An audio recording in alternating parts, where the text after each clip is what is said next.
Taiwan about the one-on-one economic framework between U.S. and Taiwan. There's a backlash from China. What is your comment? Why Chinese doesn't happy with this framework, economic framework? Well, you're referring to the fact that yesterday we did announce the U.S.-Taiwan initiative on 21st century trade. This initiative is held under the auspices of AIT here in AIT in Taipei and TECRO here in Washington. And we intend to explore ways we can deepen our economic and trade relationship and deliver concrete outcomes for our workers and businesses. In the days and weeks ahead, we do intend to move quickly to develop a roadmap for possible negotiations, followed by in-person meetings in Washington, D.C.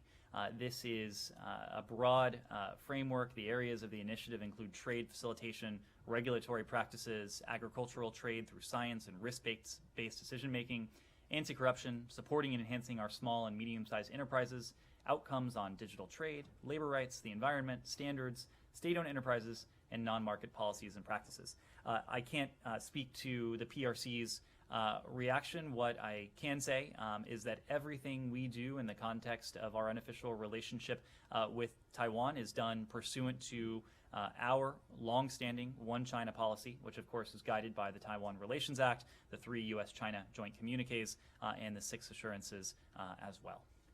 Everybody saw a story about the Chinese jets buzzing Canadian aircraft that were enforcing UN sanctions against the DPRK. Has the U.S. also seen an increase in these types of Chinese provocative actions directed at U.S. aircraft or ships that were contributing to this mission of enforcing UN sanctions against the DPRK?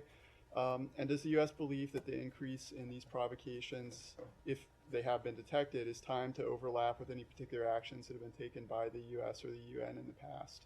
Well, I would need to refer you to the Department of Defense to speak to any particular trend lines when it comes to any potential PRC provocations against our forces, our ships, our vessels.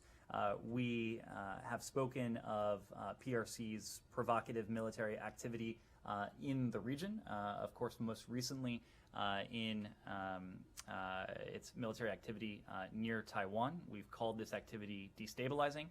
We're concerned because it risks miscalculation. It undermines regional peace and stability as well.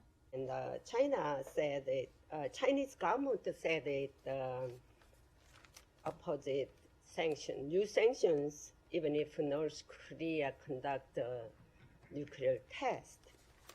How would you comment on what China has said and done about North Korea protest? I'm sorry, repeat the last part of that question?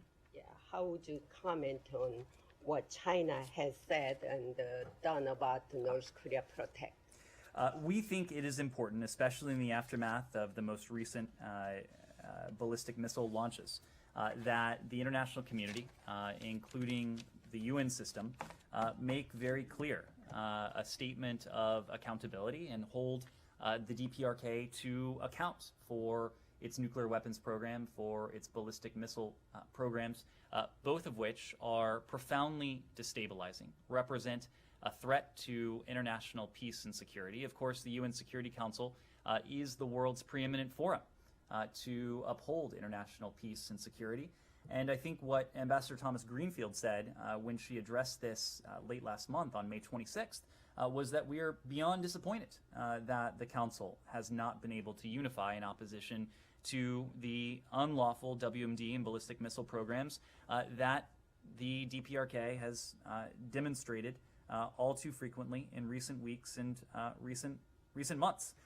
We encourage all member states to fully implement existing resolutions, and will continue to work with our allies and partners to uphold the sanctions on the DPRK.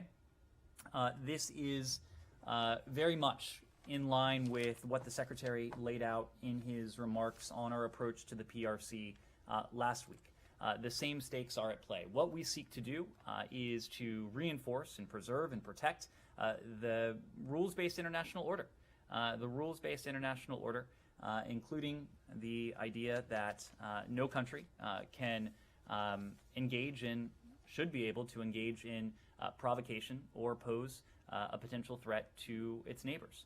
The DPRK's ballistic missile program, its nuclear weapons program, is a clear threat to our treaty allies, the ROK and Japan. It is a clear threat to American citizens and American service members in the region, and will continue to work with our treaty allies, Japan and the ROK, along with allies and partners around the world, including those within the UN system, to hold the DPRK to account.